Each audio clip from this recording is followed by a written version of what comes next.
अभी तक हमने जो देखा वो क्या था, न्यूक्लियर फिजन क्या होता है, क्यों होता है, ठीक है, वो सारी चीज़ें देखी। अब एक हम लोग रियल न्यूक्लियर फिजन समझने वाले हैं कैसा होता है, ठीक है।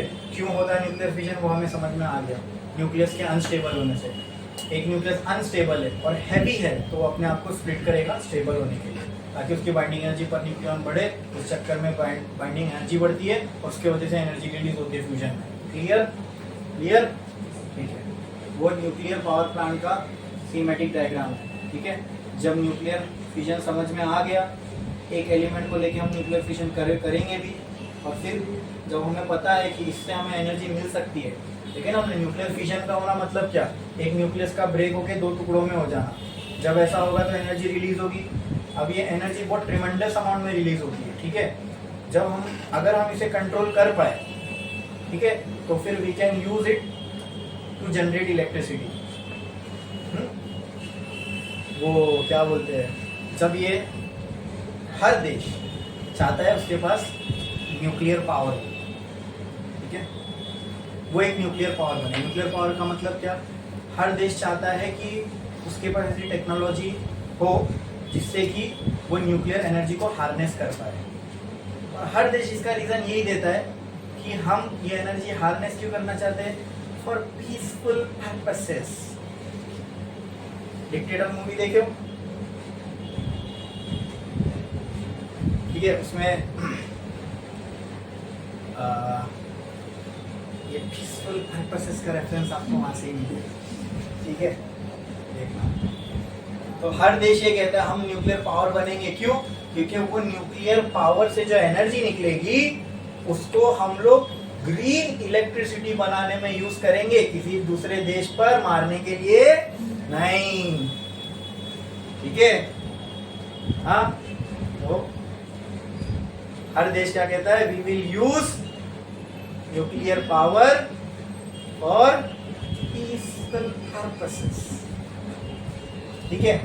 अब वो पीसफुल पर्पस क्या है सब जानते हैं, ठीक है। तो इसलिए अमेरिका नहीं चाहता कि कोई भी और देश के पास, मतलब क्या, जो भी नए नए कंट्रीज है इनके पास न्यूक्लियर पावर ना हो, क्योंकि अगर होगी, देखो दो चीज है, जब न्यूक्लियर पावर है इसी डर से वर्ल्ड पीस मेंटेन है, और न्यूक्लियर पावर है इसीलिए वर्ल्ड खतरे में है। न्यूक्लियर पावर कोई देश बन जाएगा तो दूसरा देश उस पर हमला इसीलिए नहीं करेगा कि अगर कर दिया तो वो भी मेरे ऊपर बम मार देगा, ठीक है। तो बम मारने से क्या होगा, ना वो बचेगा ना ये बचेगा, पूरी दुनिया खत्म, ठीक है। ये ना हो इसलिए दोनों के पास होने के बावजूद दोनों नहीं मार रहे।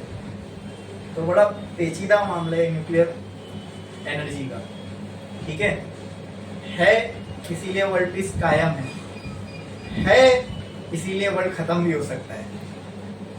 इसके पास है, उसने यूज कर लिया तो वाट लग जाएगी, है इसीलिए सब दबके बैठे हुए हैं, कोई कुछ कर नहीं रहा, मार दिया तो खत्म हो जाएगी, ठीक है।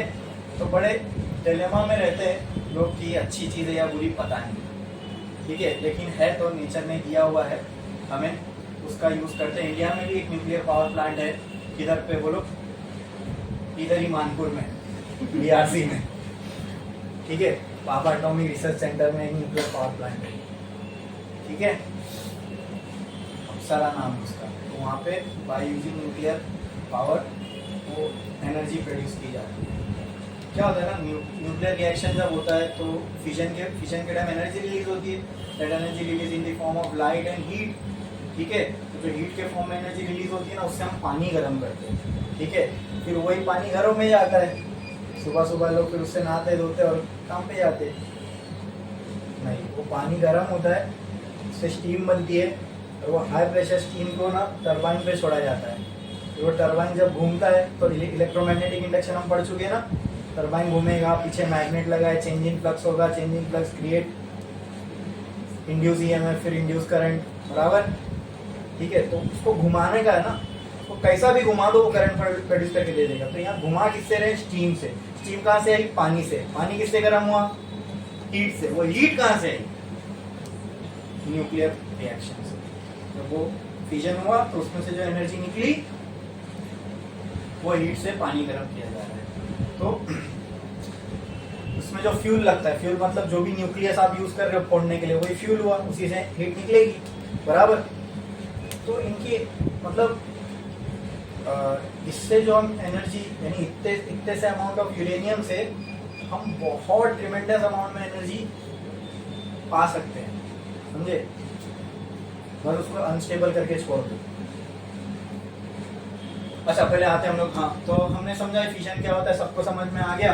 हाँ तो ऐसी दुनिया में कुछ 50-60 साल पहले लोग आए, उनके भी समझ में आया। तो उन लोग ने क्या किए कि अगर ऐसी चीज हो सकती है तो करते हैं।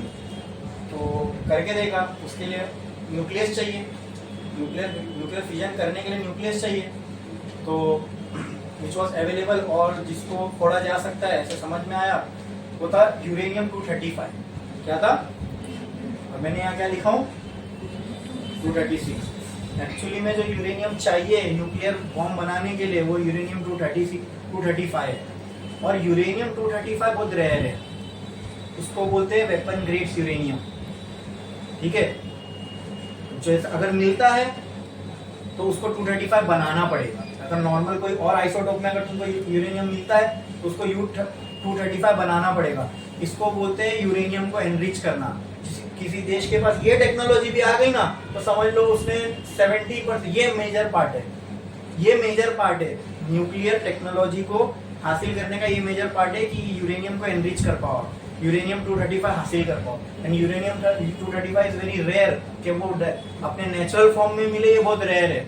तो जो भी यूरेनियम का आइसोटोप अवेलेबल है उससे हमको क्या बनाना पड़ता है, यूरेनियम 235। फिर क्या होता है सुनो, यूरेनियम 235 में ना हम लोग एक न्यूट्रॉन फेंक के मारते हैं, मतलब इतनी स्पीड से फेंक के मारते हैं ना, समझो इतनी स्पीड से फेंक के मारते हैं ना कि वो न्यूट्रॉन जो है न्यूक्लियस के अंदर मतलब साथ जाके मिल जाए। देखो मैं आपको एक चीज बताता हूँ, अगर ये प्रोटॉन है, ये न्यूट्रॉन है, ठीक है, ये एक और प्रोटॉन है, इन लोग अगर दूर दूर है ना तब तक न्यूक्लियर फोर्स एक्ट नहीं करेगा। लेकिन एक बार इन लोग अपनी रेंज में आ गए ना, जहाँ न्यूक्लियर फोर्स स्टार्ट करना एक्ट होना स्टार्ट हो जाता है, तो फिर इनको अलग करना बहुत मुश्किल है। तो हम वो जो न्यूट्रॉन है ना उसको इतनी ताकत से मारते हैं कि एकदम बाहर आर पार भी ना चले जाए, ठीक है, मतलब इतना समझ लो, उतनी ताकत तो है भी नहीं हमारे पास, इतनी ताकत से मारते हैं कि ये अंदर जाए। और एक बार ये करीब पहुंच गया ना न्यूट्रॉन या प्रोटॉन के, फिर कौन काम में आ जाएगा, न्यूक्लियर फोर्स अपने अंदर समा लेगा। अब यूरेनियम 235 के अंदर अगर मैंने एक न्यूट्रॉन, एक्सेलरेटेड न्यूट्रॉन फेंक के मारा, अब वो यूरेनियम 235 क्या बन गया, uranium 236। Now this is not stable, ये न्यूक्लियस स्टेबल नहीं होता, ये स्टेबल नहीं है, ये यूरेनियम 236 स्टेबल न्यूक्लियर नहीं है। अब बोलो स्टेबल नहीं है मतलब क्या करने की कोशिश करेगा, स्टेबिलिटी हासिल करेगा। इसका Z देखो क्या है, 80 से ज्यादा है कि 50 से कम है, 80 से ज्यादा, it is a heavy element, ठीक है। तो बाइंडिंग एनर्जी पर न्यूक्लियस कितनी होगी, 7.5 से और कम, बराबर। ये क्या करने की कोशिश करेगा, बाइंडिंग एनर्जी बढ़ाने की, लेकिन वो बढ़ाने के लिए इसको क्या करना पड़ेगा, अपने न्यूक्लियस को तोड़ना पड़ेगा। अनस्टेबल कर दिया हमने, क्या करके, एक न्यूक्लियस अंदर मारे, U235 stable but U236 is not stable, ठीक है। अब उसको हमने अनस्टेबल कर दिए, अब वो अनस्टेबल हो गया तो क्या करेगा, बोलो, अनस्टेबल हो गया तो क्या करेगा, स्टेबल होने की कोशिश करेगा। स्टेबल होने के लिए ऐसे एलिमेंट्स क्या करेंगे जो हैवी है, फिजन, तोड़ेंगे अपने न्यूक्लियस को, ठीक है। तो बाय नेचर, ये मैं नहीं बोल रहा हूं, हमने ये करके देखा, जब 235 में एक न्यूट्रॉन हमने दे के मारा तो 236 जो है स्प्लिट होगा, ठीक है। जरूरी नहीं है 2 न्यूक्लियस में, हो सकता है 3 न्यूक्लियस में भी हो स्प्लिट, 3 अलग अलग एलिमेंट में। लेकिन हमने देखा कि यूरेनियम 235 जो है वो ये 3 फॉर्म में सेपरेट हो सकता है। आई बात समझ में, ठीक है, या तो ये, या तो ये, या तो ये, ठीक है। मैं इनके भी एटॉमिक नंबर लिख देता हूं यहाँ पे।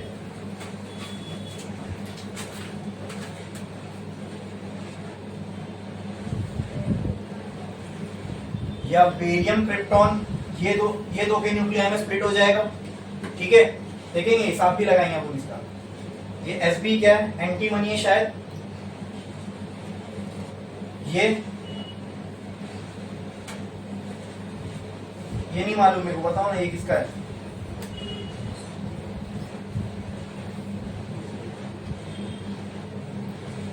बोलो, नहीं पता? तो हमने देखा यूरेनियम 235 जब अनस्टेबल हुआ तो अनस्टेबल के बाद उसको स्टेबिलिटी हासिल करना था तो उसने अपने न्यूक्लियस को तोड़ा। अब वो टूटा इन तीनों। अब ऐसा कोई रूल नहीं ना कि टूटेगा, तो 236 बराबर 118 और 118 में टूटेगा, ऐसा नहीं है।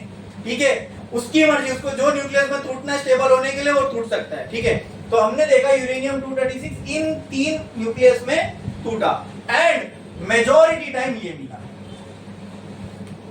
समझ में? मेजॉरिटी टाइम ऐसा फिजन देखने को मिला इन बेरियम एंड क्रिप्टॉन। बोलो क्लियर है? ठीक है, ऐड करते जाओ। 144 प्लस 89 प्लस 1 कितना हुआ?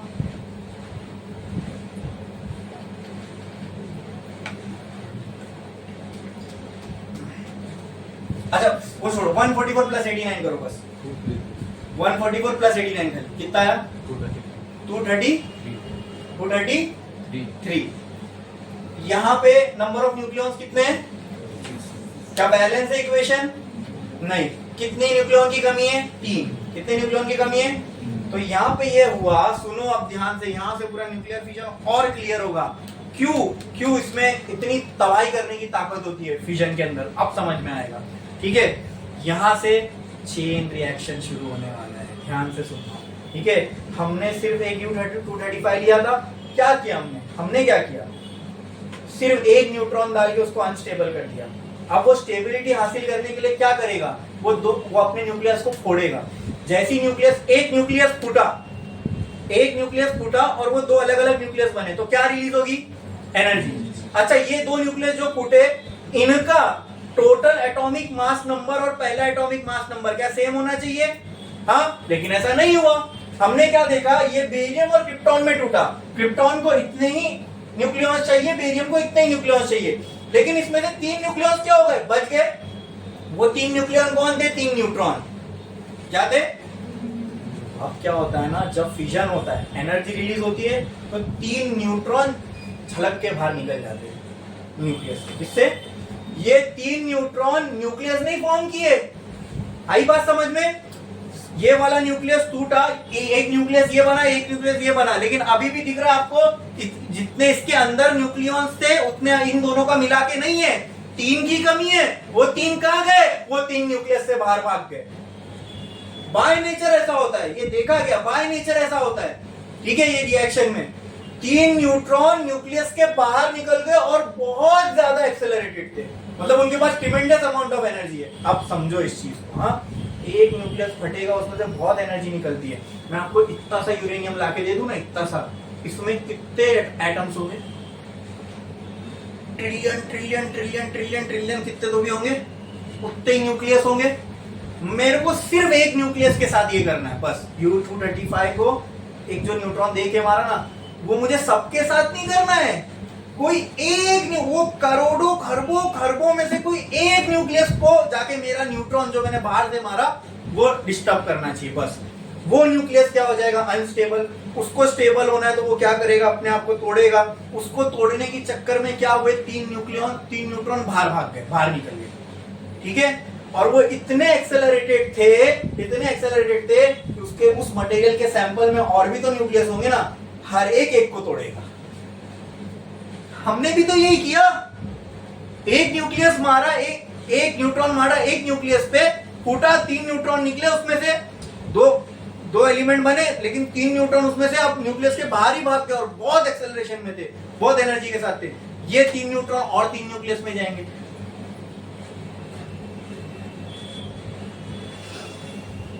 अब होगा शुरू क्या? अब तबाही होगी। अब ये एक न्यूक्लियस, 3 न्यूट्रॉन 3 न्यूक्लियस में गए। अब वो 3 न्यूक्लियस भी तो 235 थे, अब वो भी क्या हो गए? 236। अब वो भी अनस्टेबल हो गए। अब वो भी क्या करेंगे? वो भी टूटेंगे। उन 3 में से हर एक में से 3 न्यूट्रॉन बाहर, फिर हर वो 3। आप समझ रहे हो? ये एक्सपोनेंशियली ग्रो होगा। अब आप 10वें स्टेप के बाद देखोगे ना, आपके दिमाग खराब हो जाएगा, क्या नंबर होगा वो। और बस ये पता करना कि एक यूरेनियम का न्यूक्लियस फूटने से कितनी एनर्जी निकलती है, ठीक है। हमने तो देखा ना 1 AMU से कितनी निकलती है। हाँ, इसमें खरबों न्यूक्लियस है, ठीक है। और ये इंस्टेंटली इतना फटाफट न्यूक्लियस निकलते रहेगा। 3 3 का 9 9 का 27 9 27 का 81, आगे आगे आगे क्या एनर्जी रिलीज होगी, समझ में आ रहा है? Why nuclear energy is so dangerous, समझा? फिशन से कैसे एनर्जी रिलीज होती है, कैसे बॉम्ब बनता है, ये एटॉमिक बॉम्ब का वर्किंग है, ये एटॉमिक बॉम्ब का वर्किंग है। बस वो जो पहला न्यूट्रॉन डालने के लिए, पहला न्यूट्रॉन इसमें जाए, उसके लिए हमें एक बम फोड़ना पड़ता है।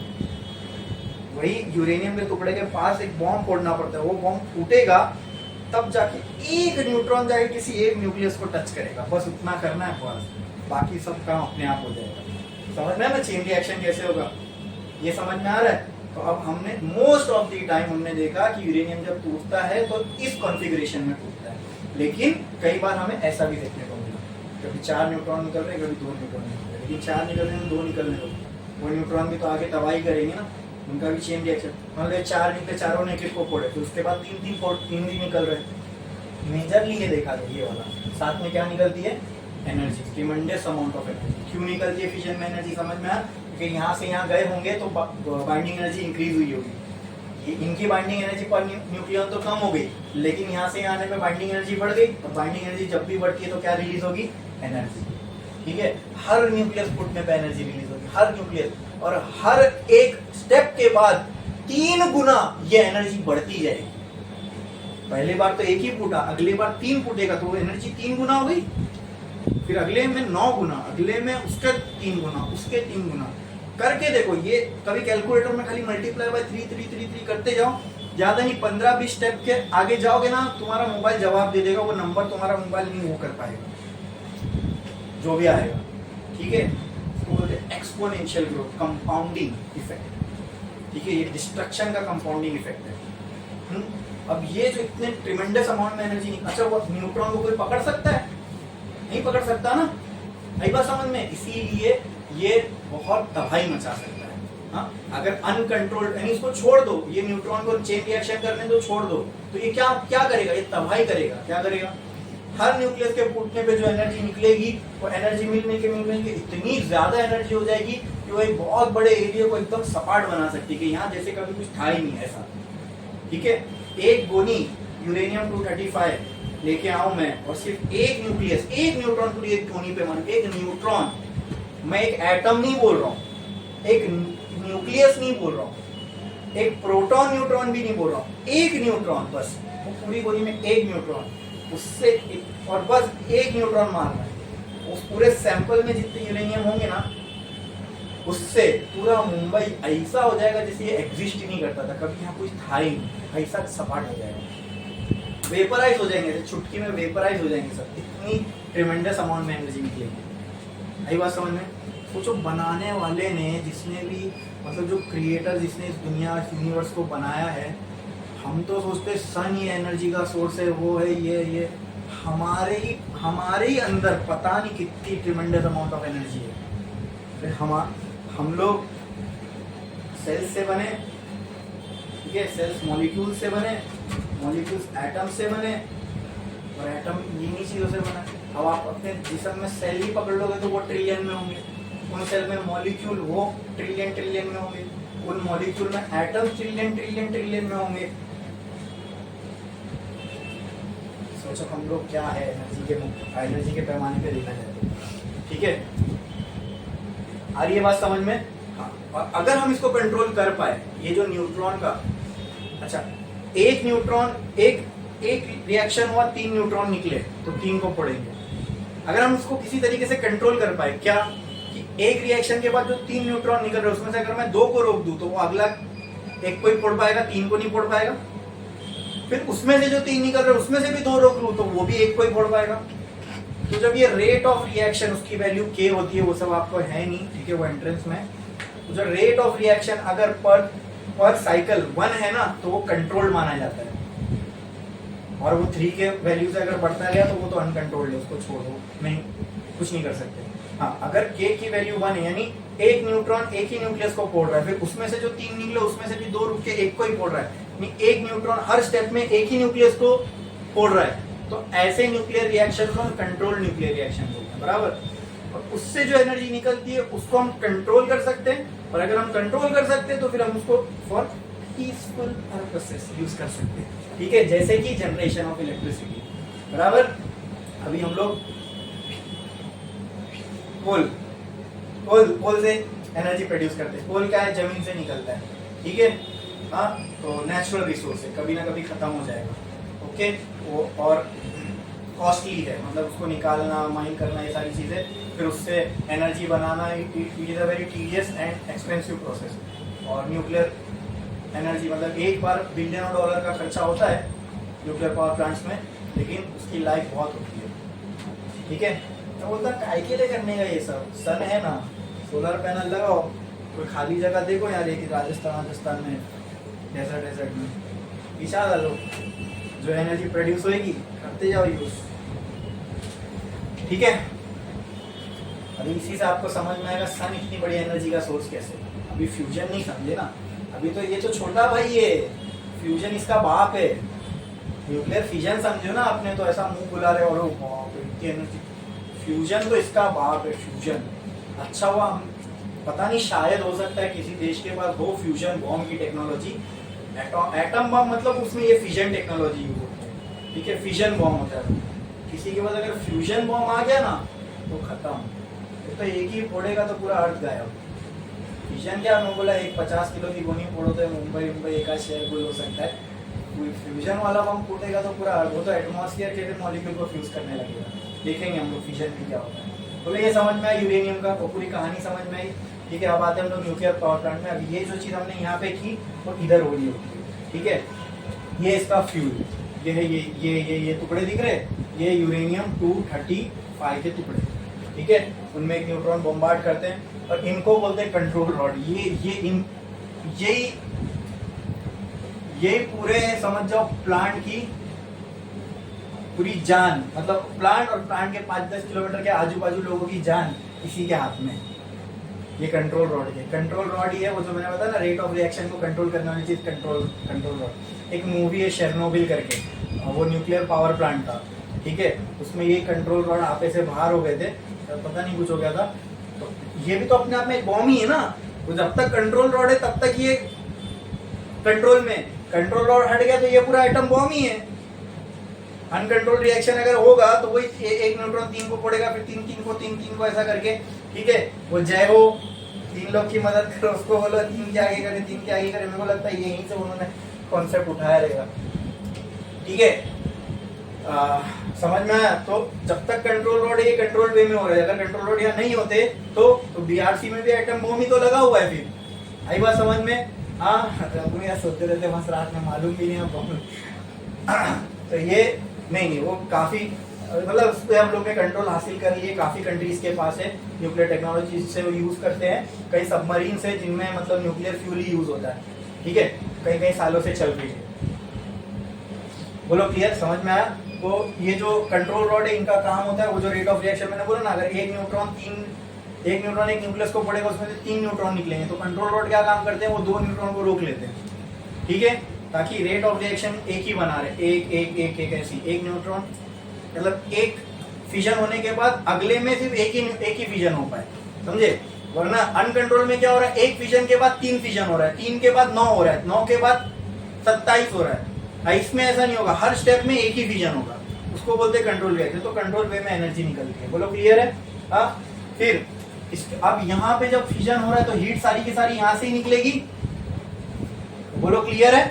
हाँ, और इसके आसपास हम लोग कूलेंट लगाते हैं। कूलेंट का मतलब यही है कि इनमें से जो हीट निकल रही है वो ये अब्सॉर्ब कर लेगा, मतलब इस जगह को वो कूल रखेगा और खुद क्या हो जाएगा,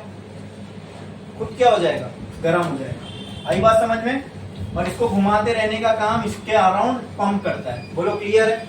हाँ, अब कूलेंट यहां से गया, इसके अंदर क्या रहता है, कूलेंट, ठंडा करने वाली चीज।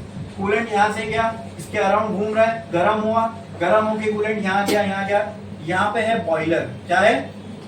बॉयलर का मतलब क्या? मुर्गी, चिकन नहीं, बॉयलर का मतलब इसमें पानी बॉईल होता है, ठीक है, इसके अंदर पूरा पानी भरा होता है, ठीक है। ये पानी, बॉयलर में पानी बॉईल होगा, बॉईल होके पानी क्या बनेगा? स्टीम। क्या बनेगा? स्टीम। वो स्टीम यहां से जाएगी, स्टीम, स्टीम आउट, ठीक है। स्टीम यहां से जाती है नोजल के थ्रू, हम लोग इसको टरबाइन पे फॉल कराते हैं। बोलो क्लियर है?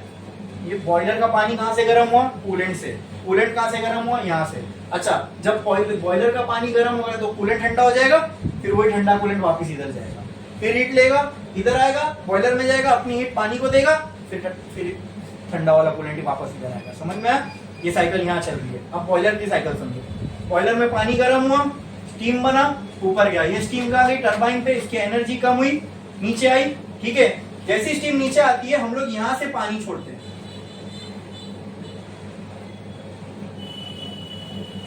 ये अपने आप में जो एक पार्ट बता रहा हूँ ना, स्टडी करने जाओगे तो पूरे पावर प्लांट इंजीनियरिंग में हर एक का अपना पूरा सब्जेक्ट है।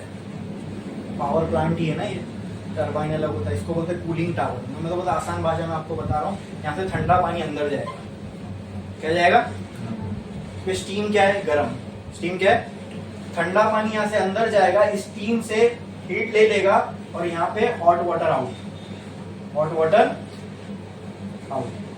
पानी खुद गर्म हो गया, स्टीम क्या हो गई? ठंडी, फिर स्टीम इधर जाएगी, पानी बनेगी ना, स्टीम ठंडी होगी, क्या बन जाएगी? पानी। यहाँ पानी अवेलेबल है, पानी ठंडा है, किससे ठंडा है? इससे। ये गर्म है, तो ये गर्मी किसको देगा? पानी को। फिर ये ठंडा होके यहाँ जाएगा, पानी गर्म होके ऊपर जाएगा, स्टीम इधर आएगी, फिर स्टीम ठंडे होके इधर आएगी, पानी। समझे? अरे एक्चुअल में ऐसी होता है। अब ये स्टीम जब इस पे गिरी टरबाइन पे, तो ये टरबाइन को रोटेट करती है। टरबाइन के पीछे क्या लगा है? Coil, closed coil. Closed coil किसमें रखा है? मैग्नेट में, है ना। क्लोज्ड है ना, closed coil, when a closed coil, ठीक है, when a closed coil cuts the magnetic flux, क्या होता है? बोलो।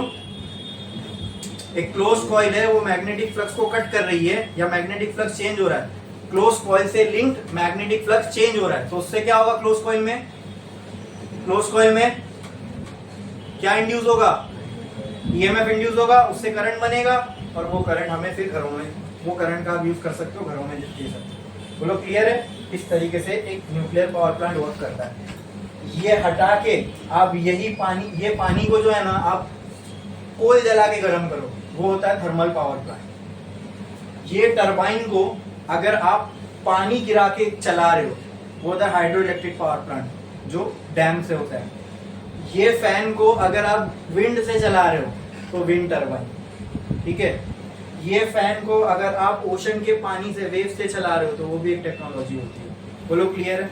हाँ, अलग अलग पावर प्लांट के नाम बस इस पे डिपेंड करते हैं कि वहाँ पर जो तुम टरबाइन रोटेट कर रहे हो, किसकी एनर्जी से कर रहे हो। यहाँ पे हम न्यूक्लियर एनर्जी से कर रहे हैं, डैम के केस में पानी से करते हैं, तो हाइड्रो इलेक्ट्रिक, विंड में विंड से करते हैं तो विंड टरबाइन, कोल में पानी को गर्म किससे करते हैं? कोल से, फिर वही टरबाइन के ऊपर जाके गिरती है, तो होता है थर्मल पावर प्लांट। समझ में आया? बोलो क्लियर? कोई डाउट है इसके अंदर? पक्का? एग्जाम्पल ऑफ न्यूक्लियर फ्यूजन, ठीक है, छापो ये।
इसलिए वो सब ये सब मत बनाओ, या फेसबुक से देख के बना सकते हो, ठीक है।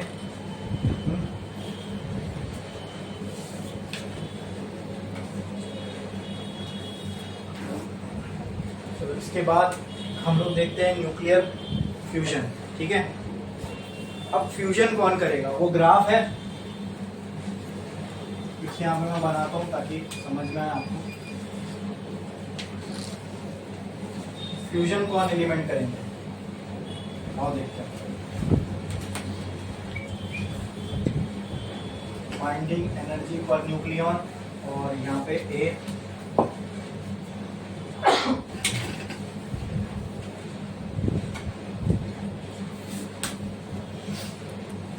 लगभग 8.7 मेगा इलेक्ट्रॉन वोल्ट होगी।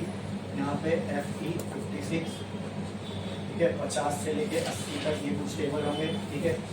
अब इसके बाद वाला बात हमने समझ लिया। इससे पहले वाले जो एलिमेंट है, ठीक है, ठीक है, अब 50 से भी पहले आ जाओ, 50 से पहले यानी 30, 20, 2, 5 वाले एलिमेंट है, ठीक है। अब अगर ये अनस्टेबल हुए, ठीक है, ये भी अनस्टेबल है, इनको स्टेबल होना है। मान लो यहाँ पे कोई एलिमेंट है, ठीक है, ए, ये ए एलिमेंट को स्टेबल होना है। तो स्टेबल होने के लिए इसको क्या करना पड़ेगा, अपनी बाइंडिंग एनर्जी पर न्यूक्लियन बढ़ानी पड़ेगी। तो बाइंडिंग है ना, ये तो पीछे है ना ग्राफ में, नीचे ये बाइंडिंग एनर्जी पर न्यूक्लियन इसको बढ़ा के इधर जाना पड़ेगा। लेकिन उसके लिए इसको क्या करना पड़ेगा, अपने न्यूक्लियस को लूज करना पड़ेगा, बराबर। तो न्यूक्लियन को लूज करेगा तो नंबर में ये और पीछे हो गया, लो बाइंडिंग एनर्जी और कम हो गई इसकी। भाई इन्होंने लूज किया नंबर ऑफ न्यूक्लियन, तो एटॉमिक नंबर में इन लोग पीछे आए। ये लूज करेगा अगर अपने न्यूक्लियन, तो ये तो और पीछे आ जाएगा, और पीछे आने पे इसकी बाइंडिंग एनर्जी पर न्यूक्लियन और कम होगी। इसको भी अपनी बाइंडिंग एनर्जी पर न्यूक्लियन बढ़ाना है। तो ये तो लाइटर एलिमेंट है, इसको अपनी बाइंडिंग एनर्जी पर न्यूक्लियन यहाँ लेके जानी है, लेकिन यहाँ आने के लिए इसको क्या करना पड़ेगा, ये 56 है और इसके पास मान लो ए की वैल्यू 20 है, इसको 20 से ऐसे बाइंडिंग एनर्जी पर न्यूक्लियन चाहिए जो 56 वाले के पास है। तो इसको क्या करना पड़ेगा, न्यूक्लियन अपने कम करना पड़ेगा कि न्यूक्लियन गेन करना पड़ेगा, गेन करना पड़ेगा। समझ में आया, मतलब अगर ये 20 वाले को एक कोई एलिमेंट ऐसा मिला जिसके पास 10 न्यूक्लियस है, ये उसके साथ अगर जुड़ गया तो क्या इसकी बाइंडिंग एनर्जी पर न्यूक्लियन बढ़ जाएगी, बोलो क्लियर है। तो कहना है से ये कोई एलिमेंट होगा बी, तो कहना है से ए वाला एलिमेंट जब बी वाले एलिमेंट के साथ मिलेगा तो कोई सी वाला एलिमेंट बनाएगा, ठीक है। ये दोनों बिखरे कि जुड़े, इसको बोलते हैं फ्यूज हो जाना। क्या हो जाना, यानी दो अलग अलग एलिमेंट मिल के एक हो गए, दो न्यूक्लियस आपस में फ्यूज हो गए। क्या हो गए, फ्यूज, मिल गए, ठीक है, ठीक है। अब मैंने आपको बताया था कि तो दो न्यूक्लियस को फोड़ना तो भी आसान है, दो न्यूक्लियस को आपस में जोड़ना ये बहुत मुश्किल है। उसके लिए ट्रिमेंडस अमाउंट ऑफ एनर्जी चाहिए। दो न्यूक्लियस को एक साथ बाइंड करना, एक साथ जोड़ना, उसके लिए बहुत एनर्जी चाहिए। कितनी, मतलब अगर टेम्परेचर में बात करूं हीट के फॉर्म में, तो 10 to the power of 9, 10 to the power of 9 का मतलब 100 करोड़ केल्विन। इतना टेम्परेचर अगर अर्थ पे अचीव हो गया तो अर्थ ही नहीं बचेगा। मैं एक फ्यूजन करने के चक्कर में अगर इतना टेम्परेचर कर दूं तो अर्थ ही नहीं बचेगा। एक फ्यूजन तो हो जाएगा, चलो ठीक है, एक फ्यूजन करते हैं। मान लो एक फ्यूजन हो गया, कितने से, 10 to the power of 9 kelvin से एक फ्यूजन हो गया, ठीक है। इसकी बाइंडिंग एनर्जी कितनी मानो, अनस्टेबल है ना, कम है, बराबर। इसकी बाइंडिंग एनर्जी, इसमें नंबर ऑफ न्यूक्लियन कितने मानो, चलो इसको मानता हूँ, वही मानता हूँ, चलो 20 और यहाँ 10, बोलो क्लियर है। इसकी बाइंडिंग एनर्जी पर न्यूक्लियन कितनी मानू, 5 मान लो, इसकी 5.5 मानता हूँ, ठीक है, कम है, बढ़ाना है इनको, ओके। बढ़ा के क्या कहाँ जाना है, सॉरी 8.5, चलो 8.5, बोलो क्लियर है। तभी तो फ्यूज हुए ना, स्टेबल होना है इसके लिए बाइंडिंग एनर्जी पर न्यूक्लियन। ये क्या है, इसकी बाइंडिंग एनर्जी पर न्यूक्लियन, ये क्या है, इसकी बाइंडिंग एनर्जी पर न्यूक्लियन, ये क्या है, इसकी, शोएब फोन निकाल, निकालो जल्दी फोन निकालो। ये बाइंडिंग एनर्जी पर न्यूक्लियन है, नंबर ऑफ न्यूक्लियन कितने इसके पास, 20, 20 into 20, तो बाइंडिंग एनर्जी आ जाएगी बताओ इसकी बाइंडिंग एनर्जी कितनी आई? 20 इंटू 20, ये तो लिख सकते हैं हम लोग 100। इसकी बाइंडिंग एनर्जी कितनी है? 100।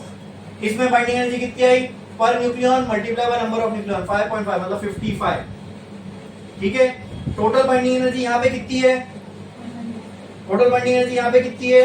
155 जूल। ठीक है, ये आ गई टोटल बाइंडिंग एनर्जी। ठीक है, हम तो खाली बाइंडिंग एनर्जी पर न्यूक्लियन बढ़ा रहे हैं स्टेबल होने के लिए, बाकी देखते हैं क्या होता है।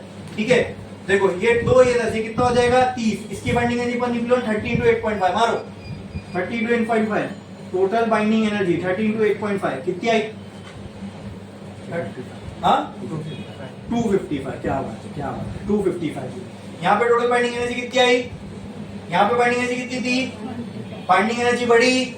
जब भी बाइंडिंग एनर्जी बढ़ती है तो क्या होता है? एनर्जी रिलीज होती है। मतलब फ्यूजन भी होगा तब भी एनर्जी रिलीज होगी। आई बात समझ में? देख रहे हो कितनी एनर्जी रिलीज हो रही है? 2 न्यूक्लियस फ्यूज हुए तब भी एनर्जी रिलीज होगी, 2 न्यूक्लियस टूटे तब भी एनर्जी। बट लेकिन फ्यूजन में क्या फर्क है दोस्तों? फ्यूजन में जो एनर्जी रिलीज होती है ना, वो फिजन के 1000 यानी 1000 गुना ज्यादा है। ठीक है, और एक फ्यूजन अगर हो गया, एक फ्यूजन ही खाली करने के लिए दो छोड़ दो कोई भी एलिमेंट के दो न्यूक्लियस को आपस में जोड़ना इज नेक्स्ट टू इम्पॉसिबल। अरे भाई, यूनिवर्स का फोर्स चाहिए 2 न्यूक्लियस को जोड़ने के लिए, स्ट्रॉन्ग न्यूक्लियर फोर्स। वो आपस में एक दूसरे को बहुत बुरी तरीके से रिपेल करेगा। प्रोटॉन प्रोटॉन पॉजिटिव चार्ज है ना, 2 न्यूक्लियस पॉजिटिव चार्ज एक दूसरे को क्या करेंगे? रिपेल करेंगे।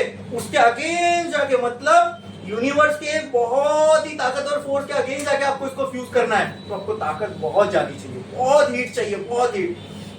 कितनी हीट? 10⁻⁹ केल्विन की हीट।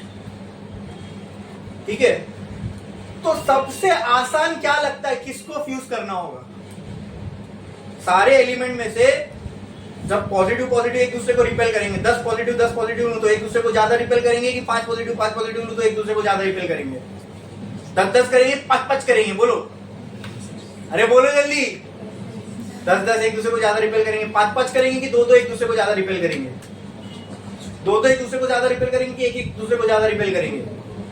मतलब एक वाले को जोड़ना सबसे आसान है। लेकिन सिर्फ उसी को, मैं जो 10⁻⁹ की बात कर रहा हूं ना, ये सिर्फ मैं हाइड्रोजन के को फ्यूज करने की बात कर रहा हूं। बाकी एलिमेंट को तो फिर सोचो कितनी एनर्जी लगेगी। मतलब एग्जांपल के तौर पर अगर मुझे 2 हाइड्रोजन एटम को फ्यूज करना है तो एक सन यहां जलाना पड़ेगा। अब हो सकता है आपको ज्यादा बोल रहा हूं तो कुछ समझ में ना आए, एक सन जलाना पड़ेगा यहां। ठीक है, ठीक है। अब कुदरत देखो, सबसे आसान किसको फ्यूज करना है? हाइड्रोजन को। और एक बार हाइड्रोजन फ्यूज हो गया ना, एक बार 2 हाइड्रोजन के एटम फ्यूज हो गए, उससे इतनी एनर्जी निकलेगी कि अगले फ्यूजन के लिए जितना टेम्परेचर चाहिए वो इसी फ्यूजन से मिल जाएगा। तो अगला फ्यूजन हो जाएगा। अब तो 2 फ्यूजन हो गए ना, तो दोनों के टेम्परेचर से तीसरा, उससे चौथा, और हर एक फ्यूजन में इतना टेम्परेचर चाहिए कि एक सन जलाना पड़ेगा। तो अगर फ्यूजन 1 हो गया तो सारे एटमॉस्फेयर के मॉलिक्यूल फ्यूज हो जाएंगे। तो उससे कितनी एनर्जी निकलेगी? मतलब करोड़ों सन के बराबर एनर्जी खाली एक फ्यूजन की चिंगारी से लग जाएगी, और उससे पूरा अर्थ सन बन जाएगा। तो रह सकते हो आप उस पर, मतलब लाइफ एग्जिस्ट नहीं करेगी। आ ये बात समझ में? हाँ, आप कुदरत देखो, नेचर देखो, कितनी अजीब सी चीज है। सबसे आसान किसको फ्यूज करना है? हाँ, sun is a ball of hydrogen. पता है, सन हाइड्रोजन से ही बना है। और पर सेकेंड जो सन में है ना, मतलब अभी जो मैंने बोला ना, एक फ्यूजन होने से अर्थ पे क्या होगा, ऐसे millions of fusion right now, अभी जब हम बात कर रहे हैं राइट नाउ सन पे हो रहे हैं, राइट नाउ सन पे हो रहे हैं। अब सोचो पर सेकंड सन में से कितनी एनर्जी रिलीज हो रही हो और कैसे वो अपनी जगह पर बना हुआ है। इतना बड़ा एनर्जी का गोला है सन, मतलब nearly free source of energy है सन, पर फ्यूजन होता जा रहा है, समझे? फ्यूजन हो रहा है कहीं से, और एक पर एक फ्यूजन हो गया वही काफी है चलाते रहने के लिए, समझे? हाँ देखो ना, सबसे आसान हाइड्रोजन को फ्यूज करना, तो हमारा सन भी हाइड्रोजन से ही बराबर बना हुआ है। तो अब तक उसमें एक एक हाइड्रोजन फ्यूज होते जा रहे हैं और एनर्जी रिलीज होती जा रही है। वो एक भी फ्यूजन, हाँ एक, जो राइट नाउ सन पे मिलियंस हो रहे हैं, वो एक भी फ्यूजन अगर यहाँ हो गया ना तो अर्थ एग्जिस्ट नहीं करेगा। सिर्फ एक फ्यूजन जो सन पे राइट नाउ पर सेकंड लाखों में हो रहा है, अभी भी हो रहा है, अभी भी राइट नाउ ऐसे एक फ्यूजन यहाँ हो जाए तो अर्थ खत्म। और फ्यूजन में भी क्या होता है, मास is getting converted into energy. Binding energy क्या है, पूरा खेल मास इज, बाइंडिंग एनर्जी का क्या थी, बाइंडिंग एनर्जी बढ़ी। इसमें भी क्या, बाइंडिंग एनर्जी बढ़ी। बाइंडिंग एनर्जी कब बढ़ती, जब mass is getting converted into energy. Sun is converting लगभग 1 million ton of energy per second, sorry 1 million ton of mass into energy per second. और देखो हाइड्रोजन हाइड्रोजन फ्यूज होगा तो एक टाइम पे जाके हीलियम बनेगा, फिर हीलियम हीलियम फ्यूज होगा, फिर अगला एलिमेंट बनेगा। ऐसे बनते बनते ये कहाँ फ्यूज होते होते आयरन तक पहुंच जाएंगे। वो स्टार की मौत है, वही स्टार की डेथ होती है। फ्यूजन खत्म ना, भाई ये सब ये कर क्यों रहे हैं, बाय नेचर ये कर क्यों रहे हैं, स्टेबल होने के लिए। हाइड्रोजन हाइड्रोजन हाइड्रोजन, जब से सन बना है तब से आज तक उसके अंदर हाइड्रोजन फ्यूज होता जा रहा है, हीलियम बनता जा रहा है। अब एक वक्त आएगा वो हीलियम पूरा, सन फिर हीलियम का गोला बन जाएगा, फिर क्या फ्यूज होता रहेगा, फिर जो भी नेक्स्ट एलिमेंट है वो बनेगा, फिर वो फ्यूज होता जाएगा, फिर वो बनेगा। एक टाइम पे आके सन स्टेबल होगा मतलब उसकी आग बुझ जाएगी, समझे? क्लियर है? तो नेचर में भी देखो क्या जबरदस्त जबरदस्त चीजें हैं, है ना। तो मैं सिर्फ एक सन के बारे में बोल रहा हूँ। हमारे सोलार सिस्टम में ऐसे ऐसे तारे हैं जो सन से साइज में कई लाख गुना बड़े, उनका टेम्परेचर भी सन से कहीं ज्यादा है, ठीक है। तो इस हिसाब से देखो हम लोग यूनिवर्स के हिसाब से, सिर्फ हमारे सोलर सिस्टम के हिसाब से देखें तो हमारे और हमारे अर्थ की क्या औकात है इन टर्म्स ऑफ एनर्जी, ये सब कुछ भी नहीं है ना।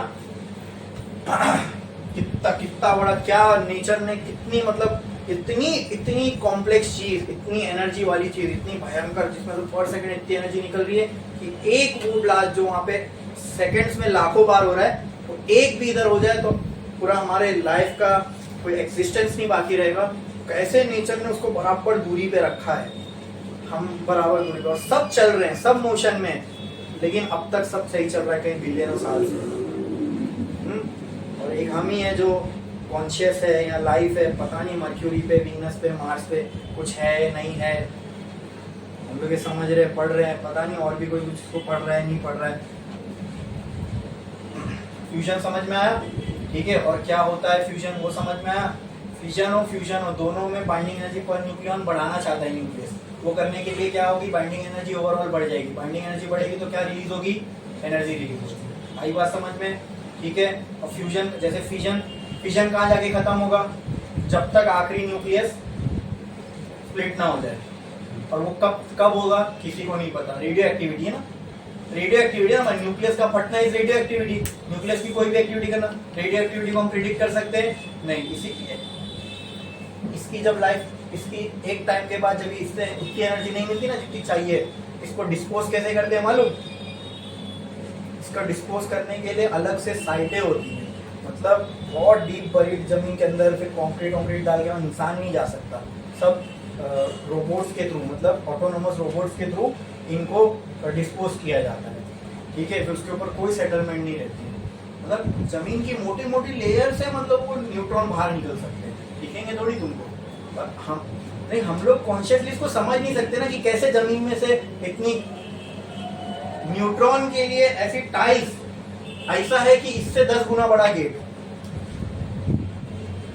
इतना बारीक पार्टिकल है वो। हम हमारे लिए ये सब चीजें ऐसा है कि हम इसके आर पार नहीं जा सकते, लेकिन न्यूट्रॉन, प्रोटॉन, ये सब इतने छोटे छोटे पार्टिकल है कि उनके लिए ये स्पेस कुछ भी नहीं है, तो आराम से उसमें से बाहर निकल सकते हैं। और उसमें जब जाएंगे तो एनर्जी से इंटरेक्ट करते हुए जाएंगे, पता नहीं कौन से सेल में एनर्जी दे दे, किससे ले ले, क्या हो जाए। इसीलिए इन रेडियो एक्टिविटी जहाँ होती है उसके पास खड़े रहना, उससे एक्सपोज होना डेंजरस है, ठीक है। वो सेल्यूलर लेवल पे नुकसान पहुंचाएगा और वो इमीडिएट नहीं पता चलेगा, तो टाइम के साथ फिर बांट लेते हैं। समझे? हाँ, फ्यूजन समझ में आया? कोई डाउट है इसमें किसी को? पूरा एकदम फ्यूजन का कोई पार्ट इतना है नहीं तुमको, एंट्रेंस में भी इसका ज्यादा कोई पार्ट नहीं है, थोड़ा सा इससे ज्यादा है, लेकिन ज्यादा अपने को उसके बारे में डिटेल में नहीं है, जैसे इसके लिए था न्यूक्लियर फ्यूजन वगैरह। ये फ्यूजन अभी तक हम हार्नेस ही नहीं कर पाए एज अ ह्यूमैनिटी, हमने फ्यूजन अभी तक हम हार्नेस नहीं कर पाए। चल रही है इसमें कई देशों में, कई लैब्स में इसके ऊपर भी काम चल रहा है, ठीक है। पता नहीं कब हम उसको हार्नेस कर पाए तो वो फ्यूजन से भी ज़्यादा बड़ा सोर्स ऑफ एनर्जी होगा। जैसे फ्यूजन एक बार करा के अगर 100 साल अगर मैं एनर्जी एंजॉय कर सकता हूँ, तो फ्यूजन एक बार करा के हो सकता है 1000 साल एनर्जी एंजॉय कर, बट उसको कंट्रोल वे में हासिल करना पड़ेगा। वरना फ्यूजन से तो एटमॉस्फेयर के मॉलिक्यूल नहीं पे कुछ असर नहीं हुआ, लेकिन अगर फ्यूजन होगा तो उससे एक ही फ्यूजन से इतनी एनर्जी निकलेगी कि वो अगले फ्यूजन के लिए काफी है। आई बात समझ में? बोलो क्लियर है? कोई डाउट किसी को? हाँ, इसी के साथ अपना ये चैप्टर हो गया।